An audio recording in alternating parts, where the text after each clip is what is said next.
তোমারে বলছিলাম না যে উপরেরটা হচ্ছে আমাদের পেয়ারা বাগান আর এটা হচ্ছে আম বাগান। এত পরিমাণ পেয়ারা আর এত পরিমাণ আম ধরছে, দেখলে মাথা নষ্ট হয়ে যাবে। অবশ্যই দেখো দেখো দেখো কি সুন্দর আম ধরছে না? সত্যি তো অনেক আম ধরছে। এটা কি আম? এটা হচ্ছে ফজলি আম। এদিকে তাকাও, এইটা হচ্ছে ল্যাংড়া আম। এটা কেডা বলছিল জানো? কে? আমার দাদা, অর্থাৎ তোমার দাদা শ্বশুর। দেখছো তার হাতের যেমন কাজ তেমন যত্ন করে আমটা বানাইছে। আসলে দাদার হাতে অনেক রস আছে। কি সুন্দর গাছটা আম দিয়ে ভরে গেছে। আমরা যদি দুধ দিয়ে খেলে মাইকে খাওয়া যায়, সেই টেস্ট মানে লাগিয়ে থাকে। এই তাহলে আম পাকলেই কিন্তু আমরা চলে আসবো। হ্যাঁ এখন চলো সামনের দিকে যাই। সামনে যাবো? আসো। আচ্ছা চলো। তাহলে কালকে সকাল সকাল 8টার আগে রওনা দেবো। সেই হিসাব অনুযায়ী সকালে ঘুম থেকে উইটা ফ্রেশ ট্রেশ হইয়া বাইরে আইও। তা তো অবশ্যই। আসুন হ্যাঁ ওই চারা কিন্তু দেখে আনলো, বুঝছো? যেটা হইব ওইটা আনা যাবো, যেটা ডিস্টার্ব এটা আনা যাবো না। অবশ্যই, কারণ অনেক দূর থেকে আনতে আসছি, গাড়ি ঘোড়া বেশি জাকি খেলান যাবো না। আর আইলে সন্ধ্যাবেলা রোপণ করে দেন, বুঝছো? হ্যাঁ তাহলে এক কাম করি, কালি সকাল সকাল যেহেতু জামগা, তাহলে আমার ওই যে বউ পোলাভান একটু হসুর বের থুয়ে, কারণ বাসায় তার কেউ নাই, এলকালকা তো আর ওরা থাকা হারবো না। তাহলে ও থুয়ে আমি যাই। তাহলে এই জন্য কইলাম যে 1 লাখ জায়গায় বাড়ি করান লাগবো না।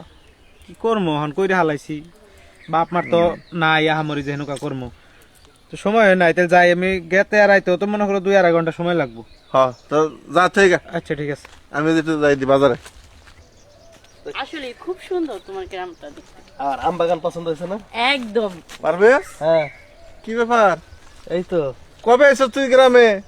আরে তোরা তো বলাই হয় নাই রে, আর বলমু কেমনে? কারণ আসার পরে যে এই যে বিয়ে সাথে করছি না, এতটা ব্যস্ত, এই মনে কর বলতে পারি না। দোস্ত মন খারাপ করিস না। এই যে আমার দোস্ত নতুন ভাবি না? হ্যাঁ, মানে নিয়ে এলাম বউরে পেয়ারা বাগান আম বাগান এইসব দেখাইতে, বুঝছস? আর তুই তো অনেক বেইমান হয়ে গেছস। বিয়ে করলি, একটা ফোনটাও দিতে পারলি না তুই। দোস্ত তা ঠিক, কিন্তু আসলে মানে হুট করে বিয়েটা হয়ে গেছে রে, ওরে ভাল লাগছে, বুঝছস? আর মনে কর ওর মুখের হাসি দেখে আমার যে এতটা ভালো লাগছিল যেটা বলার মতো না, এই জন্য তো বিয়ের সাথে এটা করা হলো। আর তাছাড়া মনে কর কি আর কমু। যাই হোক, হ্যাঁ তোরা সুখে থাক, এইটাই চাই। কিন্তু বন্ধু বান্ধবের দিকে একটু নজর রাখিস। আহা, এটা একটা কথা কইতে পারলি। মনে কর যেহেতু জানাই নাই, এখন তো জানি না গেলি, তোর যখন মন চায় তুই আমগো বাড়িতে আইবি। আর যখন মন চায় তোর ভাবির হাতের রান্না, রান্না তো অনেক সুন্দর, আবার ওর মুখের কথা অনেক সুন্দর। যাই ওর হাতের রান্না খেতে পারবি, ওর মুখের কথা শুনতে পারবি, বুঝছিস? তা তো অবশ্যই। ফোন দিলে আমার বন্ধুর বউ সুন্দর না হয়ে কি পারে? দোস্ত একটু কথা বল, আমি খালি এখন কথা কয়ে আসি। আমার বন্ধু খুব ভালো ভালো ব্যবহার, কথা বলো। হ্যাঁ হ্যাঁ সুমন, তুমি কেমনে করে পারলা? হ্যাঁ, একজনের মনে কষ্ট দিয়া আরেকজনের সাথে ঘর বাঁধতে। দেখো, আমার আয়ত্তে কোনো কিছু ছিল না। আমার বাবা মাই ওর সাথে বিয়ে ঠিক করছে। আমি তোমাকে বারবার বলছিলাম বাড়ি থেকে বিয়ের চাপ দিতে, কিন্তু তুমি আমার কথা বিশ্বাস করছিলে? এই, এটা তো কথা ছিল না। এটা কি কথা ছিল? তোমার সাথে এতদিন ধরে আমি সম্পর্ক করছি, আর তুমি এক নিমিষে সব শেষ করে দিলা। হ্যাঁ, আমি এত সহজে সম্পর্কটা নষ্ট হইতে দিব না। মানে এখন আমার বিয়ে হয়ে গেছে, আমার হাজবেন্ড যদি জানে এই ব্যাপারটা, তাহলে কি হবে তুমি বুঝতেছো? আর বাড়ির মানুষজন জানলে তারা তো কষ্ট পাবে। আমি চাই না কেউ আমার জন্য কষ্ট পাক।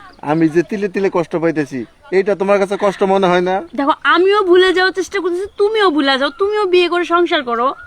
সমস্যা ভুলবো। কোথায়? আমিও ভুলে যাব সেই দিনের পর থেকে। মানে মানে কিছু না, ওই যে অতি ভালোবাসা সেদিন ওয়াশরুমে যাইয়া আমাকে যে একটা পিক দিছিলা, মনে আছে?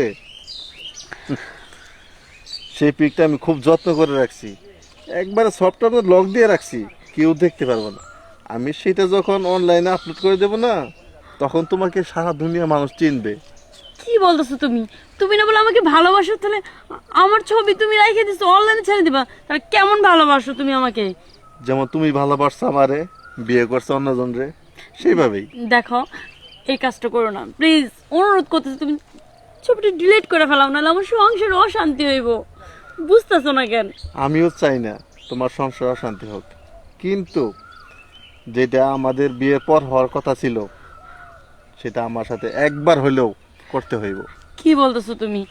টাকা লাগুক, সমস্যা না, আমি তোমার টাকা যত লাগে দিব, তারপর তুমি ছবিটা অনলাইনে ছেড়ো না আর ডিলিট করো। আরে টাকার কথা কইতেছ? ওরকম টাকা এই সাইদুলের কাছে হাতের ময়লা, সে শুধু ওরায়। বন্ধু বুঝছো, আমি যেটা চাইছি সেটা যদি না দাও তাহলে বলো, আবার আমার বন্ধু এসে বলবো।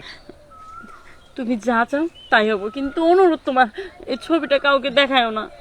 না, ওই কাজটা যখন তোমার সাথে আমার হয়ে যাইবো তখন ছবিটা তুমি নিজের ইচ্ছায় ডিলিট করে দিতে পারবা। আচ্ছা ঠিক আছে, ও যখন ঢাকায় যায় তখন তুমি বাড়িতে আইসো, আগের ফোনটাই খোলা আছে এখনো। অপেক্ষা কিন্তু থাকবো। ঠিক আছে, আসতেছে তোমার বন্ধু। হ্যাঁ ঠিক আছে, তাহলে রাখি। হ্যাঁ আপনি খুব কথা হয়েছে? মজার মানুষ। হ্যাঁ তোমার বন্ধু তো অনেক মজার মানুষ।